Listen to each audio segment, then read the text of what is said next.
The track shown in figure 9-E16 is frictionless. The block B of mass 2m is lying at rest and the block A of mass m is pushed along the track with some speed. The collision between A and B is perfectly elastic. With what velocity should the block B started to get the sleeping man awakened?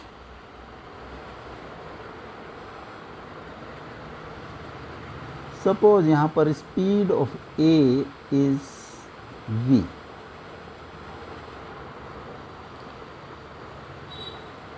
जब ये B पर आ जाता है A जब इससे टकराता है A, तो A की स्पीड इज v1 और B की speed suppose v2.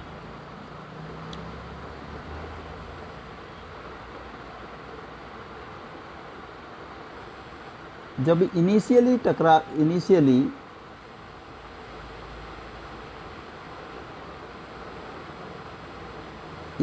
Speed of A is v1 and initial speed of B is 0, and in this direction we have taken positive.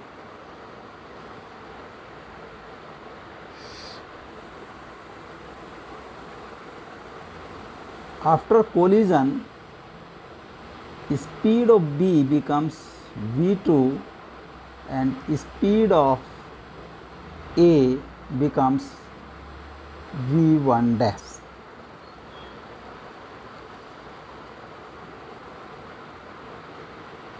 तो इसी डायरेक्शन में,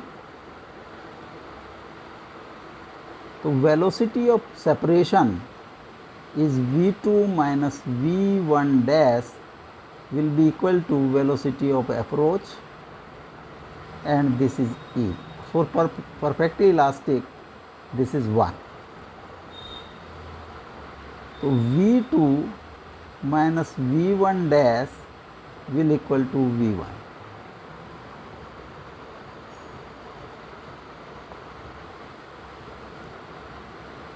Equation number 1.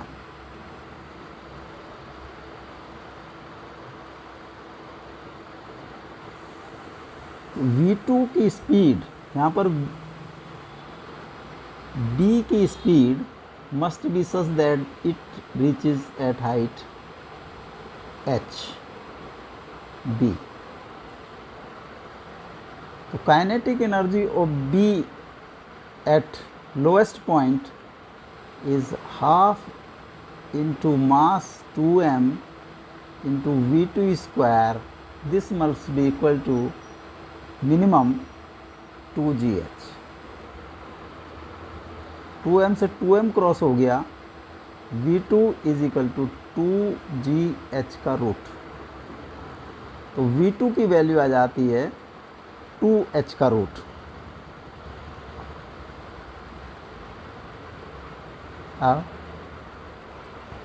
टोटल एनर्जी, अगर इसको हम position number 1 माने, इसको position number 2,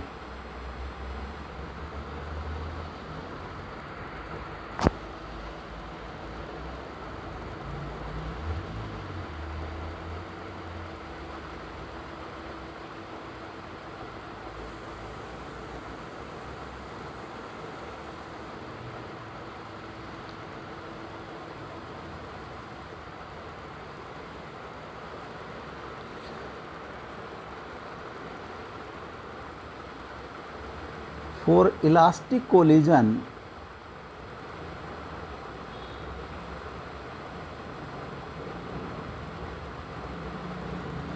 kinetic energy is conserved.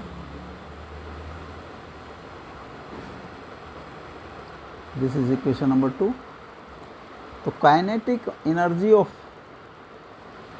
A before collision is half m v1 square, and kinetic energy of B is before collision 0 का square. After collision, kinetic energy of A is half m v1 dash का square and kinetic energy of this B is half into 2m and its speed is v2 का square.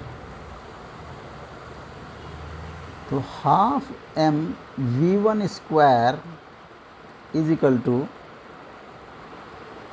Half m v1 dash का square plus half into 2m v2 का square. Half से half cross हो गया, m से m cross हो गया, तो v1 square will be v1 dash का square plus v2 square. Equation number 3. अब अगर हम v1 को एलिमिनेट कर दें, v1 डैश को, तो फ्रॉम इक्वेशन नंबर 1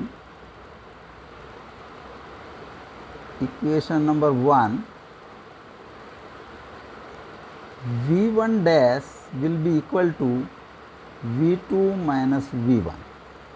इसका स्क्वायर कर दें तो v1 डैश का square is v2 minus v1 का square, v2 square plus v1 square plus 2 v1 v2.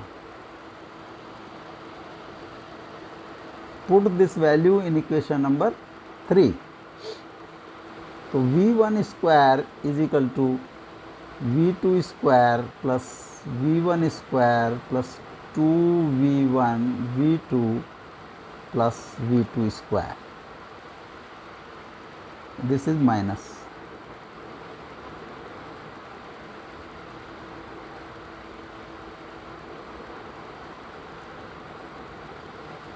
v1 square से v1 स्क्वायर क्रॉस हो गया, 2v2 square minus 2v1 v2 this side 0 और v2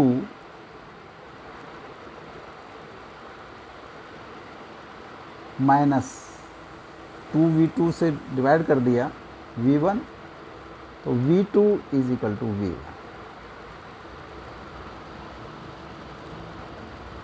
speed of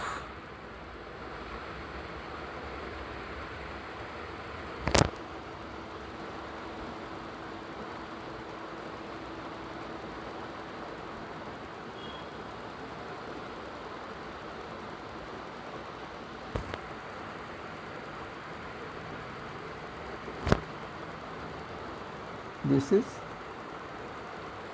2v2.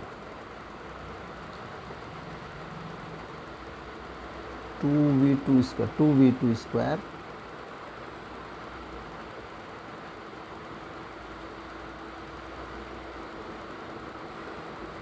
0 is equal to 3v2 square minus 2v1 v2 और 3v2 minus 2v1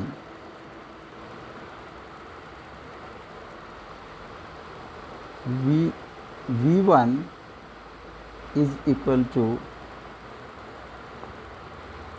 v2 3v2 is equal to 2v1 और v2 is equal to 2v1 by 3. This is equation number 4.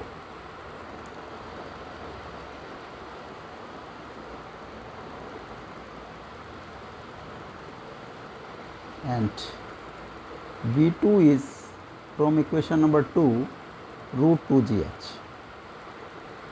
Root 2gh is equal to 2v1 by 3 और v1 is equal to 3 by 2 2gh का root और 1.5 root 2gh. v1 की value आ जाती है 1.5 under root 2gh. अब v1 और v में जो रिलेशन होगा, जो total energy at position A, जो ब्लॉक एट पोजीशन 1 तो ब्लॉक ए की टोटल एनर्जी होगी, इसकी kinetic energy half mv² and its potential energy mgh, that should be equal to minimum equal to mv1².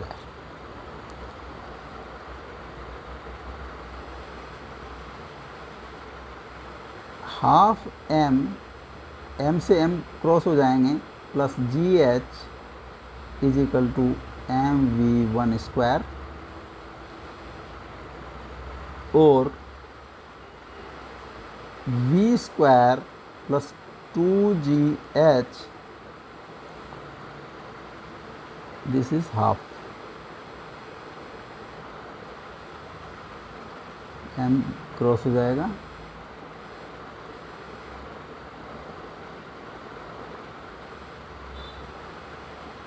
Is equal to v1² और v² is equal to v1² minus 2gh and v1 is 1.5 root 2gh,